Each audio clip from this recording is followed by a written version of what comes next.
Read chapter 16, Divine and Demoniac Nature, and we are on text 11 to 12. Chintam aparimeyam cha pralayantam upashritaha kamopabhoga parama etavad iti nischitaha asha pasha shatir baddha kama krodha parayanaha ihante kama bhogartham anya Yenartha Sanchayan. Translation and purport by His Divine Grace A.C. Bhaktivedanta Swami Srila Prabhupada. They believe that to gratify the senses is the prime necessity of human civilization. Thus, until the end of life, their anxiety is immeasurable, bound by a network of hundreds of thousands of desires, and absorbed in lust and anger, they secure money by illegal means for sense gratification. The demoniac accept that the enjoyment of the senses is the ultimate goal of life, and this concept they maintain until death. So we hear so many people, they say, oh, life is like an ice cream, it's going to melt, enjoy it as much as you can, enjoy it, but according to Krishna, this is a demoniac mentality. They do not believe in life after death, and they do not believe that one takes on different types of bodies according to one's karma or activities in this world. So it's just on their own mental speculation. There are certain type of people who say, I don't believe in the soul, and I don't believe that there is life after death. I don't believe there is action and reaction of karma. But then all that is based on according to me, my mind, based on my mind. But how perfect is my mind? Have I never committed mistakes? So how do I know this is not a mistake in what I'm thinking? So better I should hear from a person who never commits mistakes,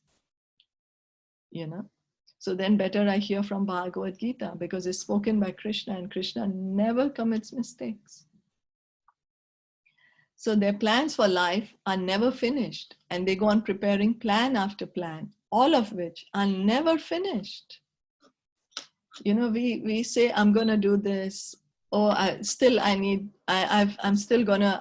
have this plan. I want to do like this. And then even this plan is not yet finished. We'll start making other plans and other plans. We have personal experience of a person of such demoniac mentality who, even at the point of death, was requesting the physician to prolong his life for 4 years more, because his plans were not yet complete. Such foolish people do not know that a physician cannot prolong life even for a moment. When the notice is there, there is no consideration of the man's desire. The laws of nature do not allow a second beyond what one is destined to enjoy. So,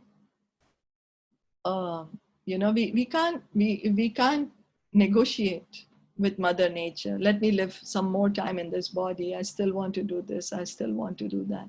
No matter how much we don't want to leave the body, we will be forced at one point to leave this body. So are we prepared for that point? Are we prepared for our next destination? The demonic, because many might say, yes, I know death is a reality. I know, yes, I have to leave the world. But then, do I know where am I going after I leave this body? Isn't it intelligence to try to find out what is going to be my next destination, or try to make arrangements that at least I don't come back again? So it's not only enough to know that, okay, I have to give up the body. That's just accepting. That's accepting the miseries of life, of birth, death, old age, and disease. But why? We are eternal. We don't have to accept it. We don't need to accept another body. The demoniac person who has no faith in God or the super soul within himself performs all kinds of sinful activities simply for sense gratification. He does not know that there is a witness sitting within the heart. The supersoul is observing the activities of the individual soul. So the Paramatma, he's there in our hearts. He is there sitting next to us. He's seeing all what we are doing. It's not that the Paramatma can't see what we are doing. We think, oh, I'm going to do this and nobody will know. But Krishna knows. He is in our heart. He knows. You know, there's a story, right? That there's one very simple boy in the ashram, in the Gurukul, and all the boys would always make fun of him. So one day the teacher told them all that y'all go eat this banana in a place that nobody should see y'all. So everybody went and they ate the bananas and they came back. Except one boy, he came back with the banana. So the teacher asked everybody, oh, y'all were sure nobody saw y'all? Yes, nobody saw us. And he asked this boy, why didn't you eat? He said, well, Krishna is in my heart. He can see that I'm going to eat. So there is no place I could go where Krishna was not there. You know, so that's how the super soul is there. He knows what we are doing. As it is stated in the Upanishads, there are two birds sitting in one tree. One is acting and enjoying or suffering the fruits of the branches, and the other is witnessing. So there are two birds, that the soul and the super soul. We are two of us. Krishna as the super soul is in us, and we the soul are there. But we are totally different in our capacity and capability and our actions, activities. As the super soul, Krishna says, from him comes remembrance, knowledge, and forgetfulness. He's the one who's giving us knowledge. He's the one who's giving us remembrance. And he's the one who's making us forget the things that we don't need, like about our past life. And the soul, what we are doing, we are desiring.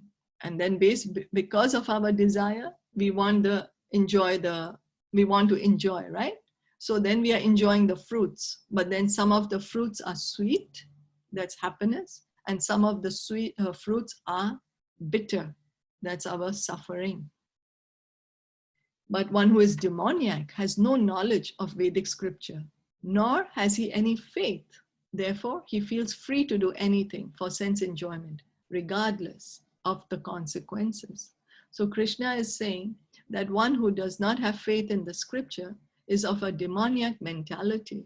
And that's the reason then we are engaging in all the illicit activities, sinful activities, specifically meat eating, gambling, intoxication, and illicit sex, because these activities are sinful. They are the don'ts in our Vedic literature. Is that okay?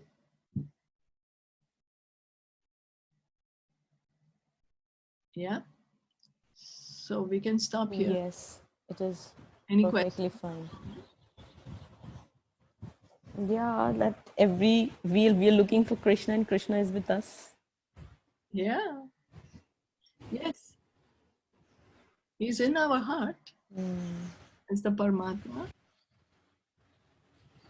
Yes. And by chanting, when He's we are on our tongue. chanting, the holy name is Krishna. Krishna, yeah, and he's with us. Yes, it's with us. As you just said, he's within us. We are looking for him outside. He's within us. We just have to, by chanting, we will be able to realize it more and more. We'll be able to see him in our heart. When we chant, we'll be able to see him in our heart one day, you know. Yeah, so beautiful. Thank you. Thank you. Thank you. Srimad Bhagavad Gita ki jai, और भक्त वृंद की जय. Hari Hari Bol. Hare Krishna. Thank you.